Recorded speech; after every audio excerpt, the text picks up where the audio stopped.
Federal directrices.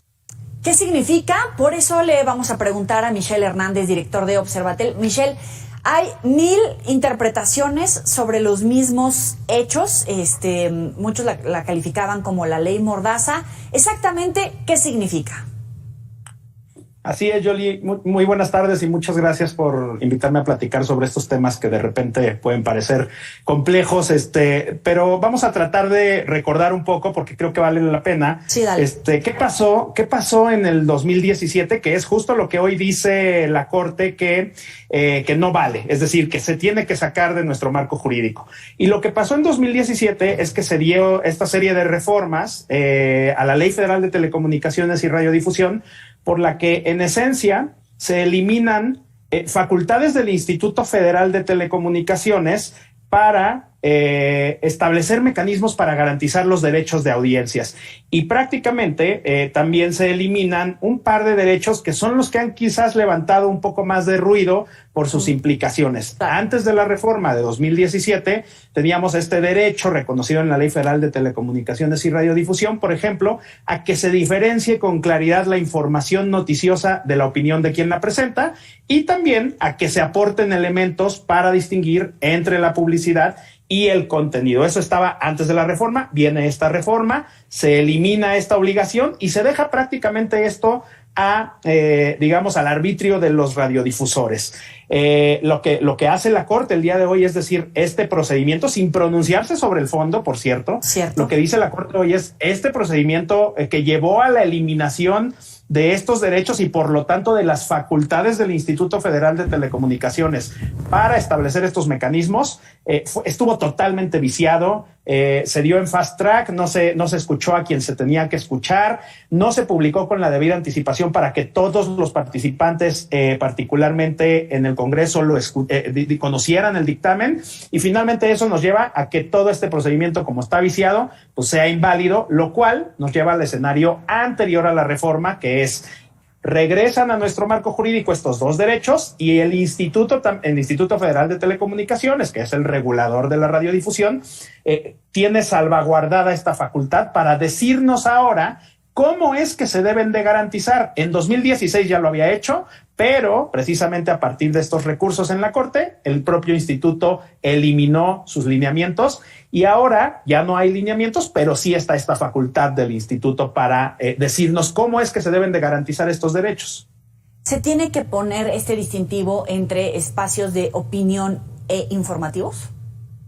Mira, eso es algo que le va a corresponder y es muy importante recordar esto. Lo que hace la resolución de la Corte del día de hoy, a reserva de esperar el engrose, pero para mí fue muy claro lo que se dijo al final, y es los efectos de esta resolución son derogar las reformas de 2017, con lo cual volvemos al escenario anterior. ¿Y qué teníamos antes? Antes de la reforma de 2017, pues lo que teníamos, como te decía, es el reconocimiento de estos dos derechos y la facultad del instituto.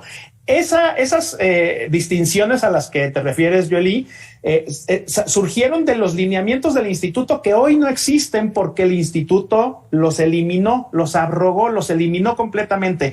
Entonces, no sabemos realmente al día de hoy, yo no podría asegurar la manera, y creo que nadie, la manera en la que se tiene que cumplir con esta diferencia o con esta diferenciación entre información y opinión, porque se ha hablado mucho de eso, ¿no?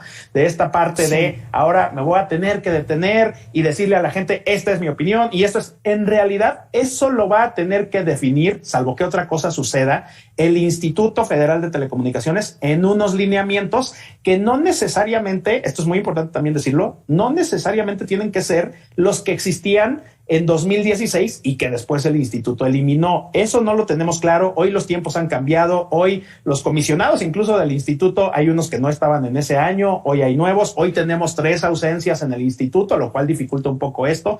Pero en suma, lo que sí tenemos son derechos reconocidos y la participación del Instituto Federal de Telecomunicaciones para garantizarlos. Habrá que esperar a ver qué nos dice el instituto sobre estos dos derechos en particular. Ahora, efectivamente, hemos escuchado muchísimas interpretaciones sobre este punto, pero todos coinciden en algo que tú decías, Michelle. Vamos a esperar a ver hasta qué punto nos vamos a regresar, es decir, en qué términos va a procesarlo en materia legislativa porque como tú decías, no llegaron al fondo del asunto, ¿no? Nada más se fueron sobre este proceso en particular. ¿Cuáles son los escenarios?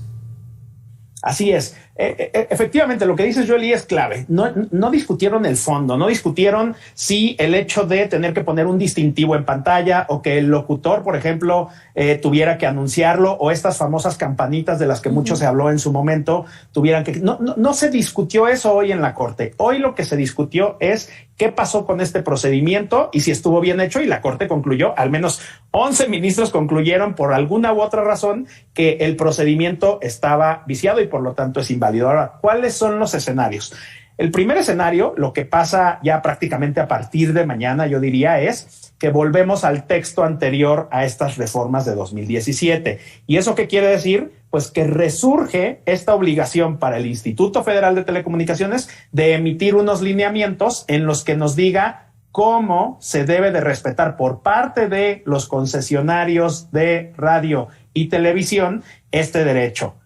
O estos derechos que otra vez vuelven al marco jurídico. Y también el otro escenario, también hay que decirlo, es que el Congreso ahora insista en volver a eliminar estas obligaciones para los concesionarios vía legislativa, es decir, que inicie un nuevo procedimiento de reformas, pero, muy importante, la Corte lo que dice hoy es, pues, hay que poner mucha atención, no solo en este procedimiento, a mí me parece un precedente importante lo que dice hoy la Corte, porque no solo aplicaría en términos generales para este procedimiento, sino que pues, el Congreso ahora tendría que poner mucha atención en cómo se dan estas reformas, y de entrada, pues, tendría que escucharse o abrirse el debate a, por ejemplo, grupos minoritarios, aunque falta esperar el engrose, se mencionó esto, ¿no? Se mencionó la posibilidad de que pues, el Congreso, si decide ir por esta vía, tiene que escuchar, por ejemplo, a grupos de comunidades y pueblos indígenas, a grupos como personas con discapacidad, para finalmente realizar todas estas reformas nuevamente y además, obviamente, respetar los plazos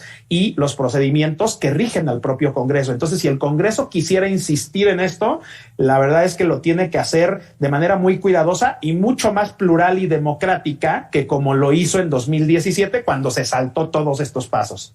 Fíjate que revisando la prensa internacional ha habido mucho eco de esta noticia, muchos diciendo a través de los derechos de las audiencias está utilizándose como una maña para acotar la libertad de expresión en México. ¿Lo ves así? Yo no lo veo necesariamente así, Joely. Por supuesto, siempre en estos temas existe la tentación para ciertos grupos, y eso también hay que decirlo, podría llegar a existir la tentación para ciertos grupos de que esto se lleve por una vía que no es adecuada, que sería la de limitar injustificadamente la libertad de expresión. Sin embargo, hay dos factores que a mí me parecen muy importantes aquí. Estos derechos, de entrada, los derechos de las audiencias, están reconocidos en el texto constitucional, al igual que lo está la libertad de expresión. En el artículo 6º constitucional están reconocidos estos derechos, y cualquier autoridad que quisiera regularlos o que quisiera detallarlos, tendría que observar un balance por necesidad entre estos dos derechos. Si no, se corre el riesgo de que nuevamente acabemos en un procedimiento en la Corte donde la Corte pudiera declararlos inválidos. Entonces, ese factor me parece a mí muy importante. Este balance se tiene que hacer y se tiene que respetar.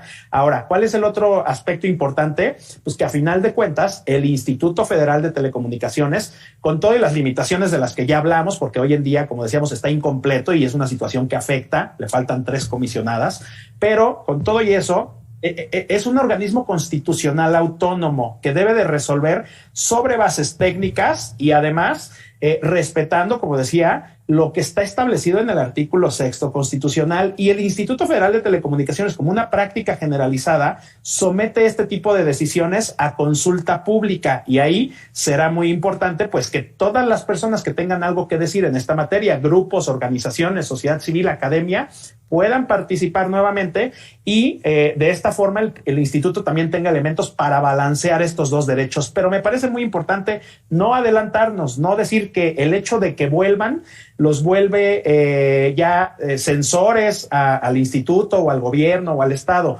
porque no necesariamente esto se da así. Falta un procedimiento y todas las autoridades en México, en nuestro país, están obligadas a salvaguardar los dos derechos. Obviamente, hay un ejercicio ahí complejo de balance, pero se tendrá que hacer y se tendrá que discutir de frente a la opinión pública.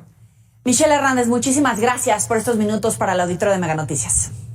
Con gusto, Joel, y buenas noches a todos. Buena noche también para ti. Ya sabe que puede recuperar estas entrevistas en los próximos espacios informativos y en las redes sociales. Vámonos a otras cosas.